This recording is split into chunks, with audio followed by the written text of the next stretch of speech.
ጠቅላይ ሚኒስትር አብይ አህመድ በሚመሩት የፌዴራል መንግስትና የደብረጽዮን ገብረ ሚካኤል የህወሓት ቡድን በጉልበት ተቆጣጥሮ በሚያስተዳድረው የትግራይ ክልል መካከል ያለው ውጥረት ከመቼውም ጊዜ በላይ አይሎና ገኖ እየታየ ነው። በተለይ ዛሬን ጨምሮ ባሉት ጥቂት ቀናት ውስጥ የመቀሌና የአዲስ አበባ የቃላት መወራወሮች ብሰው ታይተዋል። የህወሓትን አስገድዶ አፈሳ የሚቃወመው ሰላማዊ ሰልፍ በአዲስ አበባ መስቀል አደባባይ ከቀናት በፊት መካሄዱን ተከትሎ ህወሓት ከመቀሌ ሆኖ የሚሰነዝራቸው ፕሮፓጋንዳዎች መልካቸውን በእጅጉ ቀይረዋል። የመቀሌና የአዲስ አበባ ውጥረት አንዳች ታምራታዊ ጣልቃ ገብነት ያስፈልገዋል በሚባልበት ደረጃም አሳሳቢ ሆኗል። የፌዴራል መንግስት ዝግጁ ነኝ እያለ ነው። ህወሓት ደግሞ ከፋኖና ከኦሮሞ ነጻነት ጦር እንዲሁም ከሻቢያና ሱዳን ጋር ሆኜ የአብይን መንግስት እዋጋለሁ ሲል በግልጽ መናገር ጀምሯል።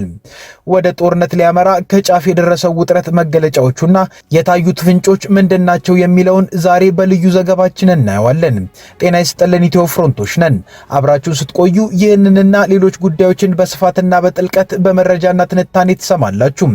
እስከዛው ቻናላችንን ሰብስክራይብ፣ ላይክ እና ሼር እያደረጋችሁ አብራችሁን ቆዩ።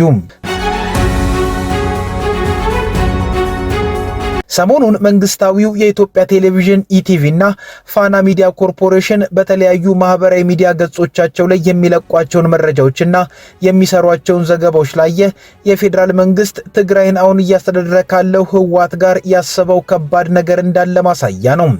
እነዚህ መገናኛ ብዙሃን አንዳንዴ ህወሓትን ለብቻው፣ ሌላ ጊዜ ደግሞ ከውጭ ኃይሎች ጋር ጥምረት ፈጥሮበታል የሚባለውን ጽምዶ የሚል ስያሜ ያለውን ትብብርም እያጣቀሱ ነው የሚያወግዙት። ከህወሓት ጋር ሻቢያ በአብዱል ፈታህ አልቡርሃን የሚመራው የሱዳን መንግስትና ግብጽ ባንድ ላይ ሲወገዙ ነው በኢቲቪና ፋና ቲቪ ላይ ሰነበቱት። የነዚህ መገናኛ ብዙሃን ዘገባዎች እነ ህወሓትን ማውገዝ ብቻም ሳይሆን በኢትዮጵያ መንግስት በኩል የተደረጉ ወታደራዊ ዝግጅቶችም ተካተውበታል። ከሰሞኑ ለፌዴራል መንግስት የወገኑት እነ ኢቲቪና ፋና ቲቪ ለማህበራዊ ሚዲያዎቻቸው ለፌስቡክም ሆነ ዩቲዩብ ዘገባዎቻቸው የሚጠቀሟቸው የሽፋን ስሎች የዲጂታል ሚዲያው ተምኔል የሚለው ማለት ነው በአንድ በኩል እጅግ ስሜት ቀስቃሽ ሲሆኑ፣ በሌላ በኩል ህዝብ ግብር ከፍሎ የሚያንቀሳቅሳቸው ሚዲያዎች ሲጠቀሙበት ያልተለመዱም ጭምር ናቸው።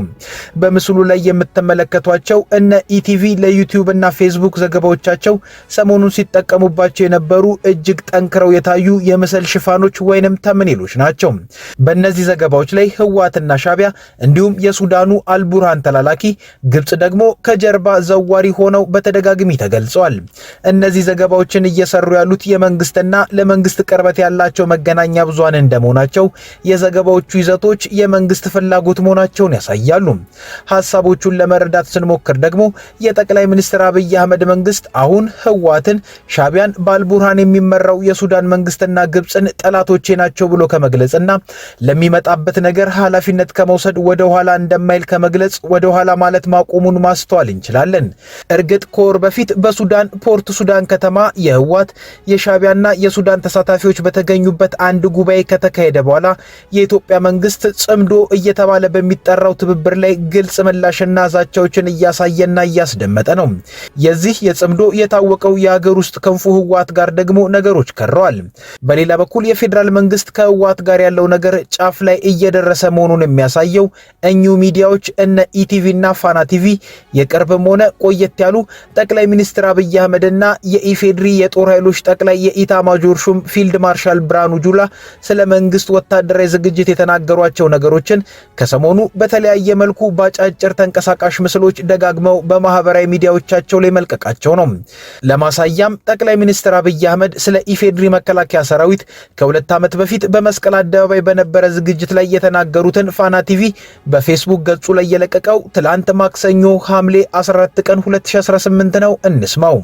በሀገራችን ታሪክ ከፍተኛ ቁጥር ያለው ዘመናዊ ትጥቅ የታጠቀ በልዩ ልዩ ሀገራት አስፈላጊ የሚባሉ ወታደራዊ ታክቲኮችን የሰለጠነ የአመራር ብቃትን ያጎለበተ ሰልፍ ብቻ ሳይሆን ውጊያ ማቀድና መፈጸም የሚችል በተግባር የተፈተነ የኢትዮጵያ ኩራት፣ የምስራቅ አፍሪካ ኩራት፣ የአፍሪካ ኩራት፣ የብዙዎች ምሳሌ የሆነው መከላከያ በሪፎርም ባለፉት ጥቂት ዓመታት መገንባት ስለቻላችሁ የሀገር መከላከያ ጀነራል መኮንኖች እንኳን ደስ ያላችሁ፣ እንኳን ደስ ያለን ልላችሁ እወዳለሁ። ይሄው ፋና ቲቪ በተመሳሳይ ጊዜ በፌስቡክ ገጹ ላይ ባጋራው አጭር ቪዲዮ ደግሞ ጠቅላይ ሚኒስትር አብይ አህመድ በህዝብ ተወካዮች ምክር ቤት ተገኝተው ኢትዮጵያ ያለችበትን ስጋት ለመመከት የሀገሪቱ መከላከያ ሰራዊት ያደረገውን ዝግጅት የተናገሩትን በዘመናዊ የጦር መሳሪያ ምስሎች አጅቦ ፖስቶታል።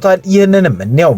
ኢትዮጵያ የሰላሟ መደፍረስ ምንጭ የት እንደሆነ ስለምናቅ ከምንጩ የሚነሳውን ማንኛውም ትንኮሳ ለመከላከል የሚያስችል ቁመና በመፍጠር ላይ የምንገኝ መሆኑን ለተከበረው ምክር ቤት መግለጥ እፈልጋለሁ። የኢትዮጵያን አንድነት፣ የኢትዮጵያን ሉዓላዊነት አደጋ ውስጥ ሊያስገባ የሚችል ማንኛውም ነገር ከመጣ ለመከላከል የሚያስችል ቁመና እንዳለን ላረጋግጥላችሁ እፈልጋለሁ።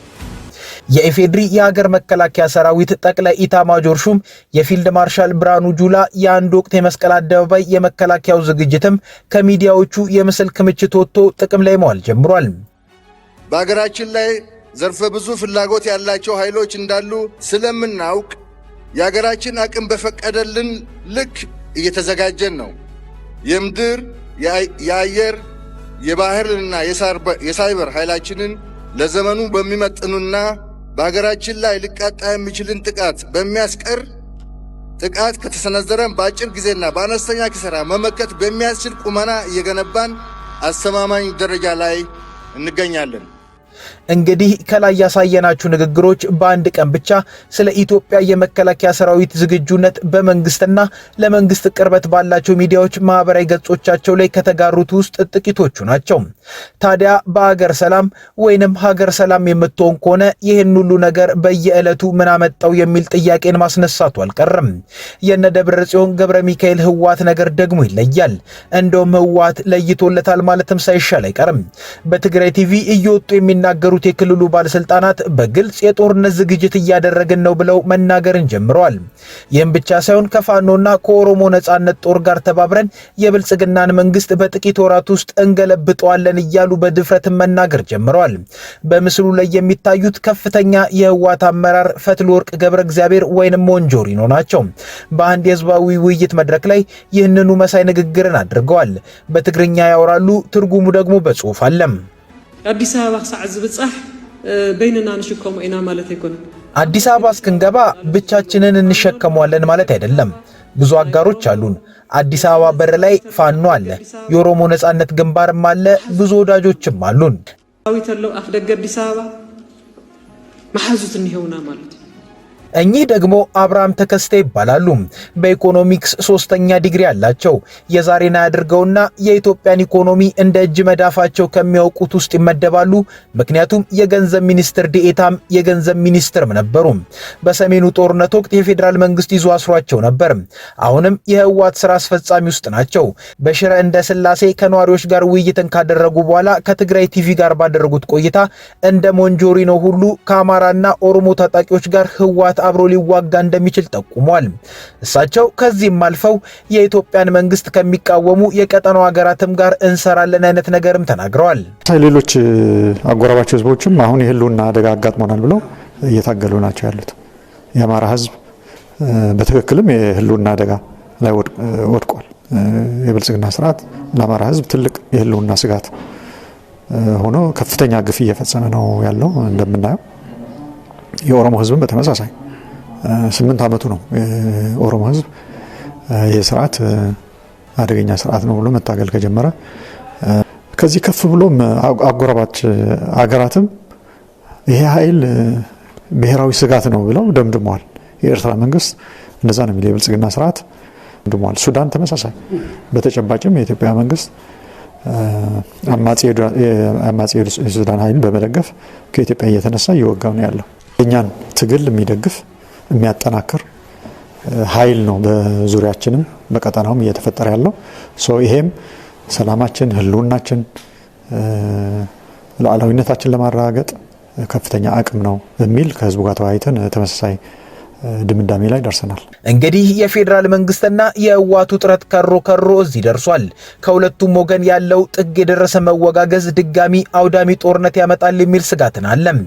በዚህ መሃል ማክሰኞ ሐምሌ 14 ቀን 2018 ዓ.ም አንድ ነገር ተፈጥሯል። ኢህአፓ የተሰኘው ፓርቲ አንድ መግለጫን ያወጣል። ኢህአፓ በዚህ መግለጫው መንግስት በግጭት ማቆም ስምምነቱ የገባውን ቃል በመጣስ ትግራይን በድምፅ አልባ ከበባ ውስጥ በማስገባት ክልሉን ወደ ዳግም ጦርነት ለመመለስ በትጋት እየሰራ ይገኛል ሲል ይከሳል። ፓርቲው የመንግስት ሰራተኞችን ደሞዝ፣ የነዳጅ አቅርቦትና በጀት የመከልከል፣ የመሰረታዊ አገልግሎቶች ማዕቀብ የማድረግ፣ የትራንስፖርት አማራጮችን የመዝጋትና ለትግራይ ህዝብ የተሰበሰበ የእርዳታ ገንዘብን የመቀማት ድርጊት ሲፈጽም ቆይቷል ብሎ በቅርቡ ህወሓትን በማውገዝ አዲስ አበባ ላይ የተደረገውን የተቃውሞ ሰልፍንም ተችቷል። ታዲያ ከዚህ የኢህአፓ መግለጫ በኋላ የጠቅላይ ሚኒስትር አብይ አህመድ የማህበራዊ ጉዳዮች አማካሪ ሚኒስትር ዳንኤል ክብረት አንዲት ነገርን አሉ በፌስቡክ ገጻቸው ላይ። ቀይ ሽብርን ያመጣው ደርግ ታግዶ ነጭ ሽብርን ያመጣው ኢህአፓ ሊፈቀድለት አይገባም ነበር ሲሉም ከሳውዲ አረቢያ ነዳጅ ጭነው በቀይ ባህር በኩል ሲቀዝፉ የነበሩ ሁለት ግዙፍ መርከቦች ከየመን ታጣቂ ቡድን ሁቲ በተሰጣቸው ማስጠንቀቂያ ምክንያት አቅጣጫቸውን እንዲቀይሩ ተደርገዋል። የሳውዲን የነዳጅ ምርት ጭነው ወደ ቻይናና ህንድ ሲጓዙ የነበሩት ሁለት መርከቦች ወደ መጡበት የተመለሱት ሁቲዎች በሳውዲ አረቢያ ላይ የባህር እንቅስቃሴ ዕቀባ መጣላቸውን ካሳወቁ በኋላ ነው። ከሳውዲ ጋር በጠላትነት የሚተያዩት የኢራን የቅርብ ወዳጅ የሆኑት ሁቲዎች ማንኛውም ወደ ሳውዲ የሚያቀኑና ከሳውዲ ወደቦች የሚነሱ መርከቦችን ኢላማ እንደሚያደርጉ አሳውቀዋል። ሮይተርስ የዜና ወኪል እንደዘገበው ከሳውዲ የተነሱት ሁለቱ መርከቦች ከሁቲ ታጣቂዎች ማስጠንቀቂያ በኋላ ወደ ደቡባዊ የቀይ ባህር መስመር መጓዛቸውን በመተው ፊታቸውን በማዞር ወደ ስዊስ ካናል አቅንተዋል። አሜሪካና ኢራን በሚያደርጉት ጦርነት በሆርሙዝ ወሽመጥ ላይ ኢራን በፈጠረችው ስጋት የተናጋው ዓለም አቀፍ የነዳጅ ዘይት አቅርቦት የዋጋ ጭማሪ ያስከተለ ሲሆን አሁን በቀይ ባህር ላይ ቀውሱን ያባብሷል ተብሎ ተሰግቷል። በሁቲዎች ወደ መጡበት እንዲመለሱ ከተደረጉት መርከቦች መካከል ዢሎንግ ያንግ የተባለው እጅግ ግዙፍ ነዳጅ ጫኝ መርከብ 2 ሚሊዮን በርሜል ነዳጅ ጭኖ ሰኞ ዕለት ከሳውዲ የቀይ ባህር ዳርቻ የአምቦ ወደብ በመነሳት ወደ ቻይና እያቀና ነበር። ሁቲዎች በቀይ ባህር በኩል ከዚህ ቀደም ከአሜሪካና ከእስራኤል ጋር ግንኙነት አላቸው ያሏቸው መርከቦችን በማጥቃት የሚታወቁ ሲሆን የተወሰኑ መርከቦችንም ማስመጣቸው አይዘነጋም። እንደ አዲስ ያገረሸው ጦርነቱ የነዳጅ ዋጋን ዳግም አደጋ ላይ ጥሎታል። በአሜሪካና ኢራን መካከል እየከረረ የመጣው ግጭትና ጣት መቀሳሰርም መፍትሄውን ሩቅ አድርጎታል። የአሜሪካው ፕሬዝዳንት ዶናልድ ትራምፕ ኢራን ጦርነቱ እንዲቆም እንድንወያይ አጥብቃ እየለመነች ነው፣ ካልሆነ ግን ይወድማሉ ሲሉ ዝተዋል። ከሊባኖሱ ፕሬዝዳንት ጆሴፍ አውን ጋር ሆነው በዋይት ሃውስ በሰጡት ጋዜጣዊ መግለጫ በተስፋ መቁረጥ ውስጥ ናቸው ያሉት ኢራናውያን ከኛ ጋር መወያየት ይፈልጋሉ ብለዋል። ሆኖም ግን ትርጉም ያለው ውይይት የማይፈልጉ ከሆነ እኛ መገናኘቱን አንፈልገውም ሲሉ አክለዋል። የየመን ሁቲ አማጽያን በሳውዲ አረቢያ የባህር እንቅስቃሴ ላይ የጣሉትን ክልከላ በተመለከተ ሁቲዎች የሳውዲን ወደብ ከዘጉ አሜሪካ ጉዳዩን ትፈታዋለችም ብለዋል። ከኢትዮ ፍሮንት የዛሬው ጉዳዮቻችን እነዚህ ነበሩ። አብራችሁ ስለቆያችሁ እናመሰግናለን። ቻናላችንን ሰብስክራይብ አድርጉልን። መልካም ጊዜ